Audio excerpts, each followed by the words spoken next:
আসসালামু আলাইকুম এভরিওয়ান। আজকে আমি আপনাদেরকে তৈরি করে দেখাবো ঝাল ঝাল ডাল পটলের একটা ইউনিক রেসিপি।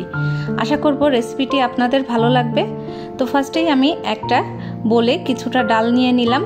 ডালের চামচের 1 চামচ ডাল আমি এখানে নিয়েছি, আর ডালটা খুব ভালোভাবে ধুয়ে পরিষ্কার করে নিতে হবে। তো আমি বেশ কয়েকবার পানি বদলিয়ে ধুয়ে নিয়েছি। এবার ডালটা এক সাইডে রেখে দিব।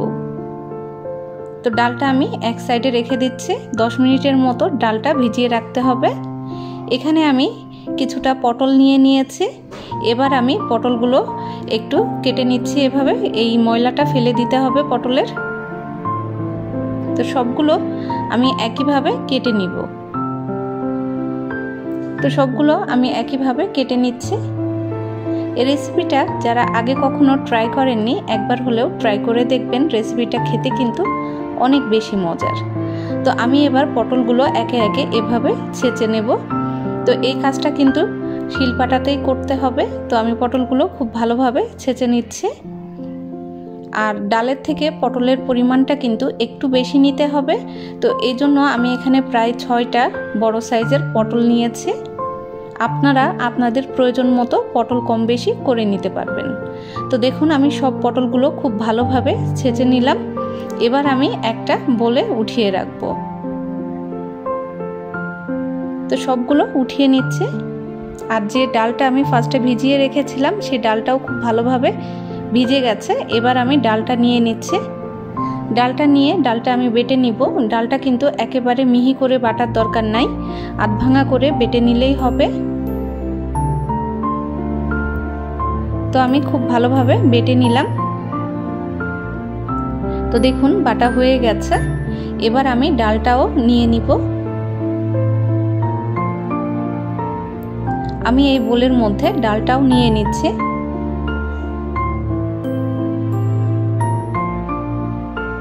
এবার আমি কিছুটা কাঁচামরিচ বেটে নিব। এখানে আমি কাঁচামরিচের পরিমাণ একটু বেশি দিয়েছি, যেহেতু আমি রেসিপিটা একটু ঝাল ঝাল বানাবো। তো একটু বেশি দিতে হবে মরিচটা। তবে আপনারা ঝাল পছন্দ না করলে একটু কমও দিতে পারবেন। তো এই রেসিপিটা যারা আগে কখনো ট্রাই করেননি, আশা করব একবার ট্রাই করলে আপনাদের কাছেও অনেক বেশি ভালো লাগবে। তো আমার বাটার কাজ শেষ। এবার আমি এটাও নিয়ে নিচ্ছি মরিচটা। এবার দিয়ে দিব স্বাদমতো লবণ, 1/2 টিস্পুন হলুদের গুঁড়া, 1/2 টিস্পুন লাল মরিচের গুঁড়া, দিয়ে দিব 1/2 টিস্পুন জিরা। এই জিরাটা অবশ্যই দিবেন। জিরাটা দিলে কিন্তু এটা খেতে অনেক বেশি ভালো লাগবে। তো সব কিছু খুব ভালোভাবে হাতের সাহায্যে মেখে নিতে হবে। তো দেখুন আমি সব কিছু ভালোভাবে মেখে নিয়েছি। এবার আমি এখানে দিয়ে দিব সুজি। এখানে আমি 2 টেবিল চামচ পরিমাণ সুজি নিয়েছি। এতে করে এই রেসিপিটা অনেক ক্রিস্পি হবে আর ব্যান্ডিংয়ের কাজটাও খুব ভালো হবে। তো সুজি দিয়েও খুব ভালোভাবে আমি এভাবে মেখে নিচ্ছি। তো দেখুন সব কিছু খুব ভালোভাবে মাখা হয়ে গেছে। এটা রেস্টে রেখে দেওয়ার দরকার নেই। এবার আমরা এটা ভেজে নিব। চুলা অন করে আমি চুলাটা মিডিয়াম হাই হিটে রেখেছি। আর এখানে বেশ কিছু আমি রান্নার তেল নিয়ে নিলাম। এবার আমি বড়ার আকারে একে একে দিয়ে দিব। তো এভাবে কিন্তু দিয়ে দিতে হবে। তো দেখুন আমি ছোট ছোট করে অনেকগুলো তৈরি করে নিয়েছি। এবার এক পাশ হয়ে গেলে আমি উল্টিয়ে দিব। এক পাশ হালকা একটু ক্রিস্পি হয়েছে, আর ওই পর্যায়ে কিন্তু উল্টিয়ে দিতে হবে। আর অপর পাশটাও কিন্তু একইভাবে ভেজে নিতে হবে।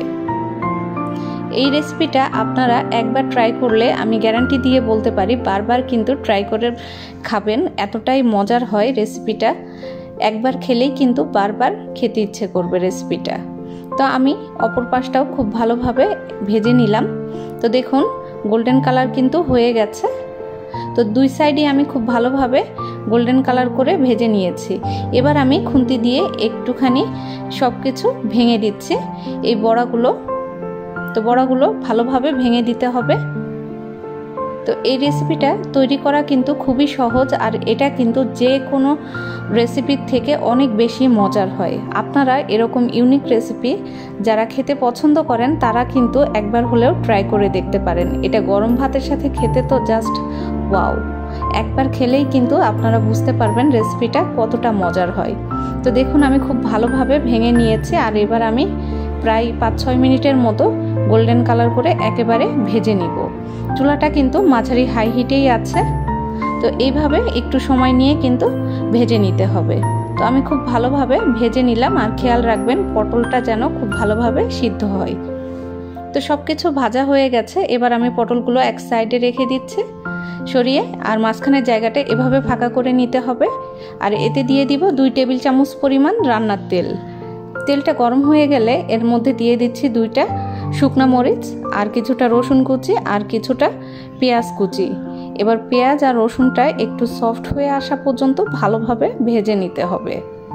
তো দেখুন পেঁয়াজ আর রসুনটা কিন্তু ভালোভাবে সফট হয়ে গেছে। এবার আমি সব কিছু একসাথে মিশিয়ে নিব। তো সব কিছু একসাথে মিশিয়ে নিয়ে আমি আরও কিছুক্ষণ কিন্তু ভেজে নিব। তো এটা ভাজতে ভাজতেই দেখবেন যে এত সুন্দর একটা স্মেল বের হবে, যেটা স্মেল অনেকটা পেঁয়াজুর মতো। আর যেহেতু পটল দিয়েছি সাথে, এটার স্মেলটা আরও বেশি ভালো হয়। তো এটা ট্রাই না করলে আসলে বোঝা যাবে না। তো আমি দিয়ে দিলাম বেশ কিছুটা ধনিয়া পাতা কুচি। আর এই রেসিপিতে ধনিয়া পাতাটা মাস্ট ইউজ করবেন, তাহলে কিন্তু খুব সুন্দর একটা ফ্লেভার আসবে। তো খুব ভালোভাবে আমি আবারও মিশিয়ে নিচ্ছি। তো দেখুন আমার এই রেসিপিটা কিন্তু পুরোপুরি তৈরি হয়ে গেছে। তো আমি গরম ভাতের সাথে সার্ভ করে নিচ্ছি। আর এটা খেতে এতটা মজার, গরম ভাত দিয়ে তো এই রেসিপিটা হলে মাছ অথবা মাংস বাদ দিয়ে এই রেসিপিটাই কিন্তু সবাই খাবে। আশা করব রেসিপি ভালো লেগেছে। সবাই অনেক বেশি ভালো থাকবেন। আজকের রেসিপি এ পর্যন্তই। আল্লাহ হাফেজ।